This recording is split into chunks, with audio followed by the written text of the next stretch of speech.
Hi friends, Miss Redifer here. I wanted to read you guys one of our favorite stories. It's called Me First. It's the story of Pinkerton the pig who always had to be first, and he learns his lesson in the story.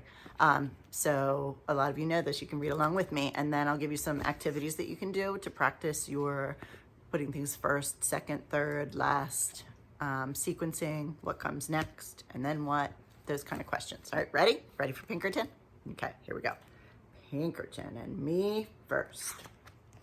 Oh, we know who that is. Pinkerton was a pink, plump, and pushy little pig. He would do anything to be first, even if it meant bouncing off bellies, stepping on snouts, or tying tails. Not kind.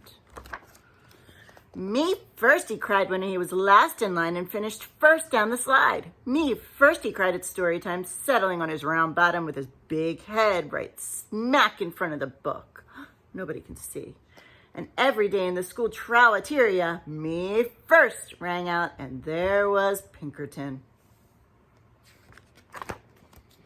On Saturday, Pinkerton's Pig Scout troop went on a day trip to the beach. Pinkerton was first on the bus and sat in the front row, of course. He was first off the bus. He was first in the water, first out of the water, and first into the picnic basket. Little feet sticking out. And after lunch, the Pig Scouts decided to go for a hike. Off they went, with Pinkerton leading the line, of course. As the Pig Scouts marched across the sand, they heard a faint voice far in the distance. Faint means they couldn't hear it very well. It was very soft. The voice called out, "Who would care for a sandwich?" Pinkerton pricked up his pointy ears. Care for a sandwich? Oh yes, me first, he thought, and he began to trot ahead of the others. Soon he heard the voice again, closer and louder this time.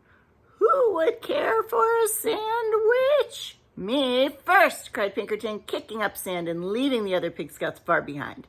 His imagination almost burst. Peanut butter and jelly, 2 tomatoes, 7 pickles, a slab of cheese, a blob of mayo, a big smear of mustard, all for Me first. Who would care for a sandwich? Now at a full gallop, Pinkerton shrieked, "Me first!" Over a sandy hill he flew, and kerplop, he landed face to face with the small creature, with a bump on her nose and fur on her toes. "I am glad to see you," she cackled. "I sure could hear you coming. Me first, me first, me first. I guess you really would care for a sandwich." "Oh, yes, indeed," replied Pinkerton. He jumped up and down so fast his teeth jiggled. "Good," cried the small creature. Pinkerton waited. 1 second, 2 seconds, 3 seconds. "Well," he asked. "Well, what?" said the small creature. "The sandwich," said Pinkerton. "Where's the sandwich?"